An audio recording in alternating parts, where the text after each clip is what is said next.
അത് ഫോക്കസ് പാടുന്ന മുതലാളിയല്ല, ഏത് കൊലക്കമ്പനായാലും ഞങ്ങളുടെ നെഞ്ചത്തുകാരിക്ക് വേണം. ഫോക്കസ് പാടുന്ന മുതലാളി ഒരു 5 കോടി രൂപയുടെ സ്വത്ത് ഇവിടെ അപേക്ഷ കൊടുക്കുമ്പോ അങ്ങ് എഴുതി കൊടുക്കുമല്ലേ?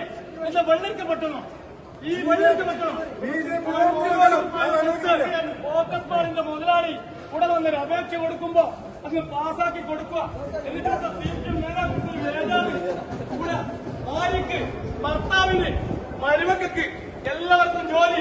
ഒരു കുടുംബത്തിലെ 3 പേർ, ഒരു കുടുംബത്തിലെ 2 പേർ. ഇവിടെ പാവപ്പെട്ട യുവാക്കള്, അവർക്ക് ജോലിയില്ല. ഞങ്ങൾ പോകില്ല, പോകാൻ കഴിയില്ല, സാവനാസത്തിനും പോവില്ല. ഇതിനുത്തരം കിട്ടണം. ഇതെന്താ വെള്ളരിക്കപ്പെട്ടണം തോന്നും പോലെ ഇവിടെ നോക്കി നിങ്ങൾ കാണുക. നിങ്ങൾ കാണുക, ഒരു മുതലാളി ഒരു അപേക്ഷ കൊടുക്കുക. ആ അപേക്ഷ ഉടനെ തന്നെ ഇവിടെയുള്ള 5 സെന്റ് ഭൂമി ഇതുണ്ടല്ലോ, കോഴിക്കോട് കോർപ്പറേഷന്റെ 5 സെന്റ് ഭൂമി കണ്ടായ ഭൂമി സംരക്ഷിത ഭൂമിയായിട്ട് തണ്ണീർത്തടാക്കി മാറ്റം ചെയ്തു. ഇവിടെ ചർച്ച ചെയ്യുന്നത് എന്നിട്ട് നിങ്ങൾക്ക് അറിയാം, ഞങ്ങൾ സാങ്ഷൻ അയച്ചിട്ടുണ്ട് പോലും. ഗവൺമെന്റിന്റെ 5 കോടി സെന്റിന് വില വരുന്ന സ്ഥലം തണ്ണീർത്തടായിട്ട് മാറ്റുക. തണ്ണീർത്തടായിട്ട് മാറ്റാൻ പറ്റുമോ? ഞങ്ങളുടെ വിയോജനക്കുറിപ്പുണ്ട്. ഈ യോഗം ആദ്യമായി നടന്ന സമയത്ത് പാർട്ടി നേതാവ് ഇവിടെ വിയോജനക്കുറിപ്പുണ്ട്, ഇവിടെ വിയോജനക്കുറിപ്പ് കൊടുത്തിട്ടുണ്ട്. നിങ്ങൾ വായിക്കുന്നത് ഈ പെറ്റീഷൻ നോക്കി. എനിക്കല്ലല്ലോ, ഫോക്കസിന്റെ മുതലാളി പറയാം, എനിക്ക് താല്പര്യമുണ്ട് പോലും കോർപ്പറേഷൻ 5 സെന്റ് ഭൂമി കിട്ടാൻ താല്പര്യമുണ്ട്. പകരം ഞാൻ തണ്ണീർത്തടം തരാമെന്ന് പാസാക്കി സംസ്ഥാനത്തേക്ക് കൊടുക്കുന്നു. പോകില്ല, ഞങ്ങളുടെ ഡിമാൻഡ് ഒരു തരം മണ്ണ്, ഒരു തരി ഗവൺമെന്റ് മണ്ണ് ഒരു മുതലാളിക്കും കൊടുക്കണമെങ്കിൽ ഞങ്ങളുടെ നെഞ്ചത്തുകൂടി വാഹനം കയറ്റണം.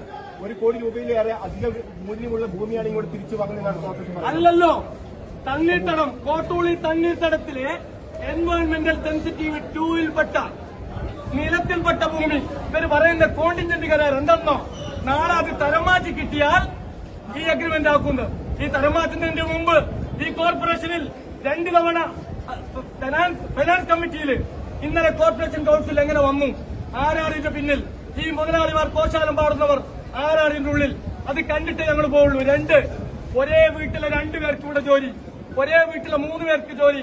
മണ്ണിൽ അധ്വാനിക്കുന്നവന്റെ മക്കൾ ഇവിടെ വന്ന് ക്ലീനിംഗ് ടെസ്റ്റ് എന്ന് പറഞ്ഞ് ചെളിക്കുണ്ടിലിറക്കി ക്ലീനിംഗ് ടെസ്റ്റ് നടത്തി.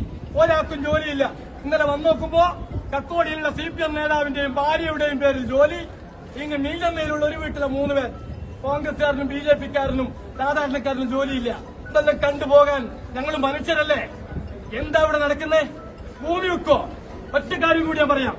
ഇതേ കോർപ്പറേഷൻ ലുലു മാളിന് ഇതേപോലെ കൈമാറിയ ഭൂമിയിൽ കുറുക്കന്റെ കുട്ടികൾ പ്രസവിക്കുക. ലുലു മാൾ കോടികൾ ഉണ്ടാക്കുന്നു. യൂസഫ് അലി കോർപ്പറേഷന് തിരികെ കൊടുത്ത ഭൂമി ഒരു സെന്റ് ഭൂമി ഉപകാരത്തിലെത്തിയിട്ടില്ല. നിങ്ങളിപ്പോ പോണം, ലുലു മാളിന്റെ അപ്പുറത്ത് കുറുക്കന്റെ കുട്ടികൾ പ്രസവിക്കുക. ഇതവസ്ഥ. പോകില്ല, നിങ്ങൾ അറസ്റ്റ് ചെയ്തോ, ജയിലിലടച്ച പ്രശ്നമൊന്നുമില്ല. ഒരു തരി മണ്ണും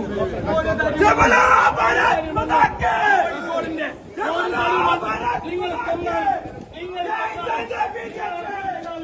ഒരു തരി മണ്ണ് കോഴിക്കോടിന്റെ ഒരു തരി മണ്ണ് ഇട്ടുപടിക്കാൻ ഞങ്ങൾ BJP അനുവദിക്കില്ല. ഏത് ധനാഢ്യന്മാർ വിചാരിച്ചാലും എന്തും ഇവിടെ നടക്കും. ഏത് ധനാഢ്യന്മാർ വിചാരിച്ചാലും എന്തും നടക്കും പോലും. എന്നിട്ട് CPM-ന്റെ കുറെ കൌൺസിലർമാർ വന്ന് നല്ലോണം പൊള്ളി. CPM-ന്റെ നേതാക്കൾക്ക് സമരം പൊള്ളി. നേതാക്കൾ വന്ന് പറയാ സമ്മതിക്കും പോലും. പിന്നെ നിങ്ങൾ പോലെ എല്ലാത്തിനും ഇവിടെ CPM-ന്റെ നേതാക്കൾ പോലെ